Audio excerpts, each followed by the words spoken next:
Welcome to the Strength Lab podcast. I am your host, Tyler Ramsey, and today I want to talk about work capacity before you do a strength phase. So there's different phases that you have to go through in order to get strong. First, you kind of want to start with a work capacity phase, and this is right before a strength phase. This helps you put on muscle mass. It's crucial for foundational building for that intense strength phase. So you're basically preparing your body to handle heavier loads, recover faster, and sustain higher training volumes without breaking down. First off, why is this important? It's super important because it prepares the body for intense training. And that's what strength training is you are demanding your body with high loads and hoping to have it perform in that intensity. So with the work capacity, you're going to improve muscular endurance and conditioning to handle those higher intensities. It's also going to condition the tendons, ligaments, and joints for those heavier loads. You can't just build your muscle and hoping that everything else handles the load. So you got to build the ligaments and tendons and joints to also grow as long with the muscles. If you don't, that's when injuries occur. You tear a muscle, you tear a ligament, you tear something, or you get a lot of joint pain. This is going another reason why to do work capacity is because it increases your recovery ability. It enhances your cardiovascular efficiency, so your heart and lungs can support heavier lifts. It's going to help with your breathing and your bracing. It's also going to reduce fatigue accumulation, allowing for better strength gains. The third reason why work capacity is important is because it improves your work tolerance. So it builds resilience to handle higher rep schemes and last longer in training sessions. So this is your 6 to 15 rep range uh, compared to the 1 to 6 that you would do for more of a strength phase. You're going to have resilience and resistance to fatigue, and you're going to have better performance in your later sets of training. Fourth, it's going to boost your energy system development. So you have an improved aerobic and anaerobic. So aerobic is basically with oxygen, and anaerobic is without oxygen. So anaerobic is more of the strength and the burst of like maybe a 50-meter dash or something, but you're gonna have better power output in those. Strength training isn't just about lifting. Your energy systems need to be efficient too to move the heavier loads. 5, you're going to reduce your injury risk when you do a work capacity phase. It's going to be a solid base for overuse injuries when the intensity increases as you start to add weight to a strength phase. You're going to have better muscular balance because you're working those muscles and not necessarily a movement. So how long should a work capacity phase last? For a beginner, 2 to 4 weeks, starting with the reps high, loads light, and really focusing on the hypertrophy in the muscle.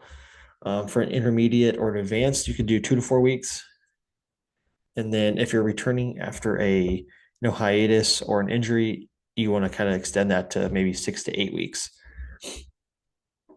So how do you structure a work capacity phase? You're going to have moderate to high reps, 8 to 15 per set. You're going to focus on the basic compound movements, squats, deadlift, presses, and pulls. It could be a pull-up. It could be a lat pull-down. Anything that you can get a good feel for your back muscles working. And you're going to use the load anywhere from 50 to 70% of your 1 rep max to build the volume.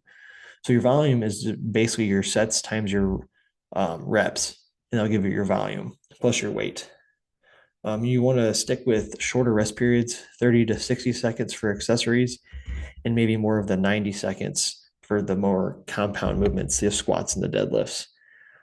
This is going to keep your heart rate elevated, and it's going to improve your muscular endurance and anaerobic capacity. You could also kind of do like a circuit style or a superset training. So you could have, as an example, you could have A1, A2, A3, and you would combine those into a triset, and that'd be like a squat, a pull-up, and a sled push. keeping those reps pretty high.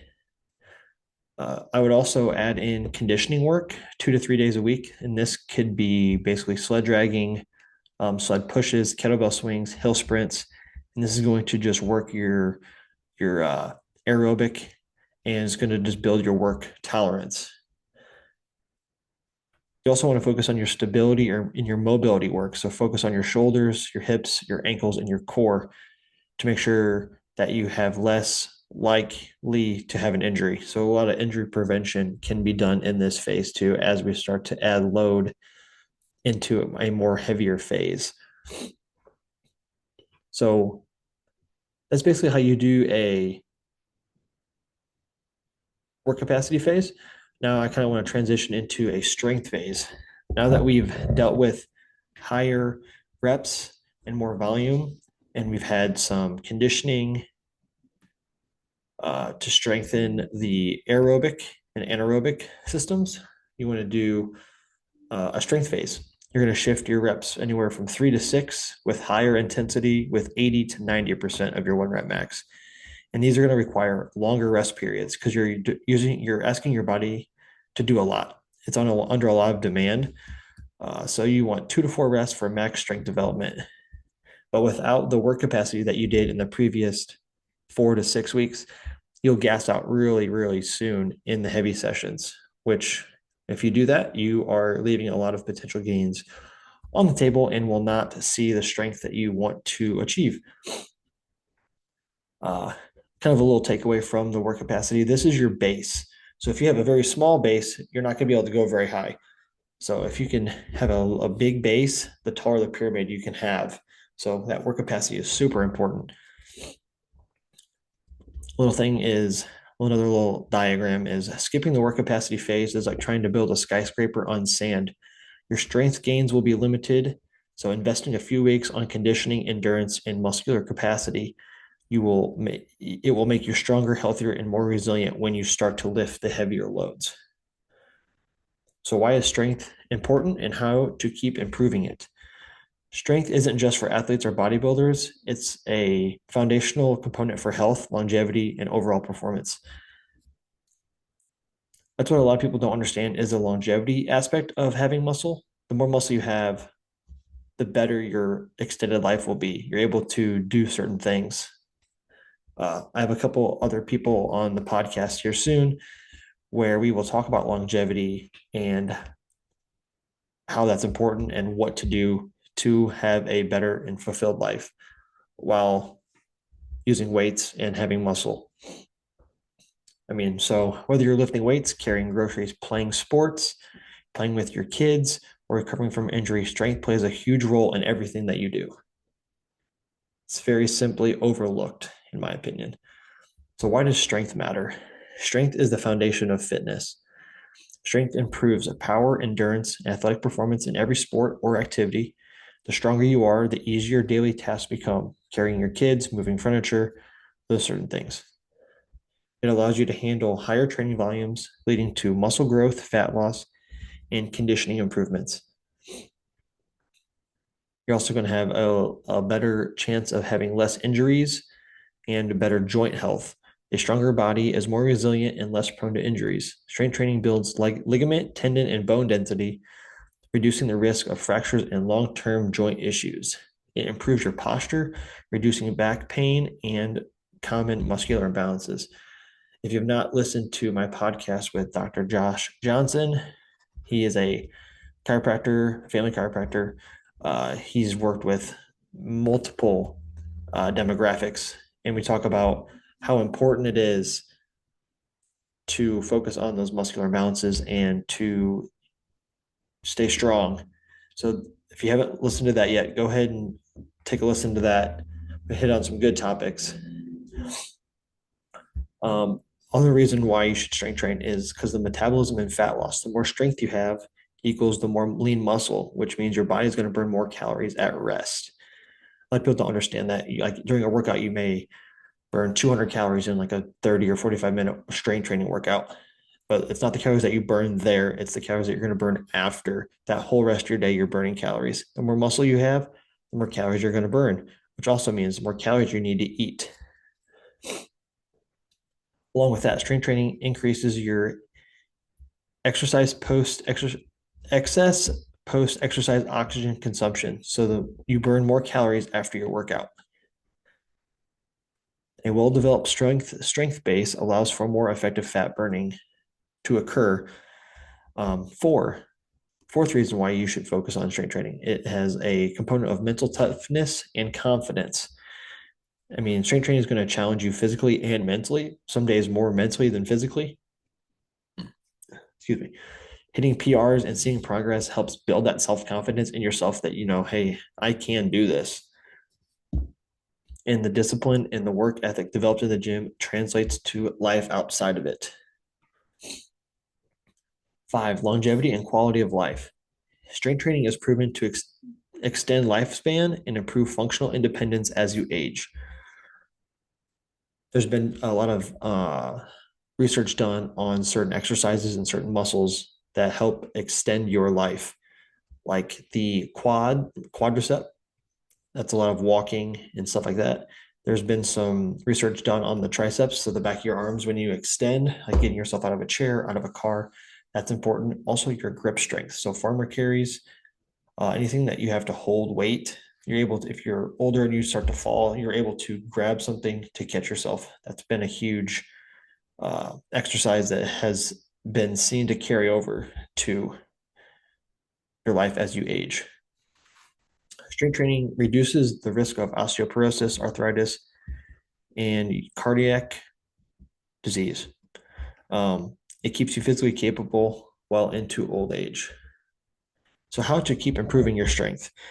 You need to follow progressive overload. This is that demand on your body every single time you come into the gym. Strength won't improve without adding stress. The key is gradual and consistent increases in intensity. So ways to overload are increase weight, 5 to 10% increase weekly.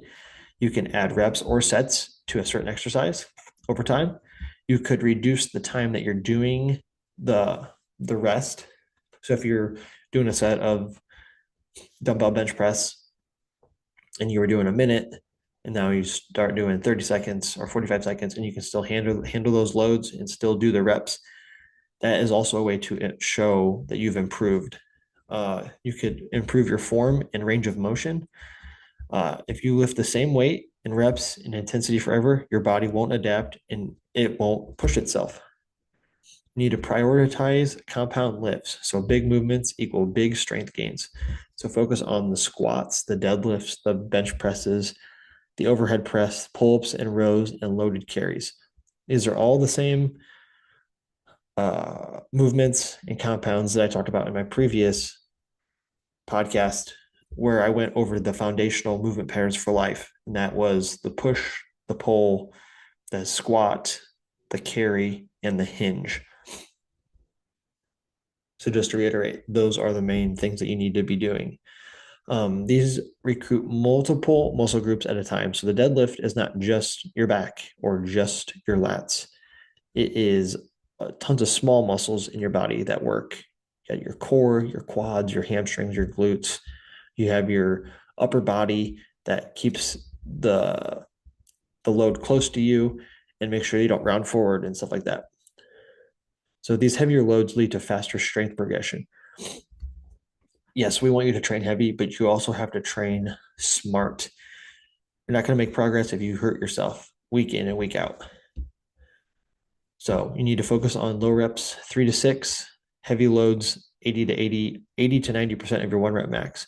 Focus on the speed and the power. Move the weight as explosively as possible. You should also focus on training 3 to 5 days per week, allowing recovery between heavy sessions. And that's where people get kind of confused. They're like, well, I'm not seeing the strength that I thought I was going to have. It's like, well, how's your hydration? How's your eating? How's your sleep? Those is you in the gym, you break down your muscles. You feel tired, especially when you're strength training. You're going to feel tired. You're going to feel fatigued after every set that you do. That's not when you're getting strong. You're getting strong when you have your protein, your carbs, your fats, your water, your electrolytes. You're sleeping. You're reducing your stress. The strength comes outside of the gym. Get that through your heads. You need to improve your work capacity. So we did that at the beginning of the phase. So that's super important, and that's going to help your recovery. So better conditioned, you have better recovery between sets and sessions. So these include sled pushes, farmer carries, kettlebell swings, or low intensity cardio. This could be walking at an incline, at a pace where you can still have a conversation with somebody. Could be on a rower, could be on an air bike, still being able to have a conversation with somebody, but do that for 15, 20, 30 minutes. Like I said, you need to prioritize your sleep quality. I think is better than quantity, but if you can do both, that's important too. Eat enough protein, 1 gram per pound of body weight. Focus on that and manage your stress. Focus on mobility and stability. Strength is useless if your joints can't move through a full range of motion. So things you could improve to improve your squats and your deadlifts, improve your hip and ankle mobility. And I'll be having some more people on here to talk about certain things for these imbalances or how to improve these things. Talking with Josh about thoracic spine and shoulder mobility, which will help your pressing and your pulling. One thing I like to do is do more pulling than pushing in a week. So 2-to-1 ratio, more pulling helps scapula have the relaxed shoulders, better posture. And everyone should be doing core stability. This is for stronger lifts and lower risk injury. These could be planks. This could be loaded carries. This could be crunches, hanging knee raises, band crunches, anything that works your core. I mean, you're going to work your core in your foundational strength patterns, squat, bench, overhead press, deadlift, those things, you're going to work your core. But at the end of the session, throw in some stability things. You really need to focus on mastering the basics. Everyone sees people on social media like doing crazy things with bands or a medicine ball where you're kneeling on a ball and doing some stupid shoulder press bullshit. That's not doing anything. You're just going to most likely get yourself hurt doing that shit. So stick with the basics. Too many people chase the big numbers without any solid technique. So they're just doing stupid shit. It's ego lifting. Don't do that. Perfect your form, bracing, and setup before you push max weights. The stronger the technique, the safer and the more efficient your strength gains will be. You'll see a faster improvement if you actually focus on your form from there and then build up. You need to periodize your training. Strength is not this straight up. You're going to have some dips, but you have to stay consistent, and then it slowly goes up from there. Looks like I'm swimming. So you need to focus on different phases. That's why we talked about the work capacity phase before. So that is your hypertrophy, your aerobic conditioning. You're going to focus on 8 to 12 to 15 reps. You're going to build your muscle size. The more muscle you have, the better for strength potential you'll have. And then from there, you go to a strength phase, 3 to 6 reps, build absolute strength. Then after 4 to 6 weeks of that, you go to a peaking phase. Peaking phase would be if you're going into a competition. That's 1 to 3 reps. This is working your max performance. And then from there, you typically do a deload for a week or two, depending on if you do a competition or not. This is going to prevent burnout and reduce your injuries. Cycle through these favorite phases every 4 to 8 weeks for long-term progression. So a couple takeaways on the strength phase. Strength is a skill. Strength is very hard. People give up on it way too soon. Train it for life. Strength is earned, not given. It requires constant effort, smart programming, and recovery. That's why a coach is so important. I will link a sign-up sheet down in the description if you want to sign up and talk with me about training and smart programming. We can get you on a good phase and start you right off for powerlifting, general fitness, strongman. The stronger you are, the more capable, confident, and resilient you become in life. Helps you keep pushing limits, improving movement patterns, and feeling your body right to keep progressing. So I kind of want to go back to progressive overload, fourth, strength development. Progressive overload is the cornerstone principle of building strength. It means gradually increasing the stress placed on the body during training. So your body continues to grow, adapt, and handle the heavier loads that you're hoping for in the gym if you're strength training. At its core, progressive overload is the process of doing more overtime. This can be more weight, more reps, more sets, better technique, and better time under tension. Without this overload, there's no reason to adapt. You'll just maintain your current level of strength and eventually plateau. Why is this crucial for strength? So when you first start lifting, almost anything builds strength. The newbie gains are a real thing. I'd say anything under 3 years, you're still new to this. So you're more resilient than someone who has been doing it for 10 years. The loads that they're using drain them faster, and the strength you'll see is way less over time. As you get stronger, your body becomes more efficient, and you need to increase the demand to keep going up. You need to be strategic when applying your load and your volume. Your force, your muscles, nervous system, joints, and connective tissues need to adapt as well to get stronger. Here's a couple ways you can apply progressive overload. A few different strategies. You can increase the load, which would be the weight. The classic method is 5 to 10 pounds each week to your compound lifts. People are like, well, people would say, well, that's not very much. Well, if you do 4 weeks and you do 10 pounds a week, that's 40 pounds. You don't think 40 pounds is that much? I know some people that it takes 40 pounds to go up in 3 years.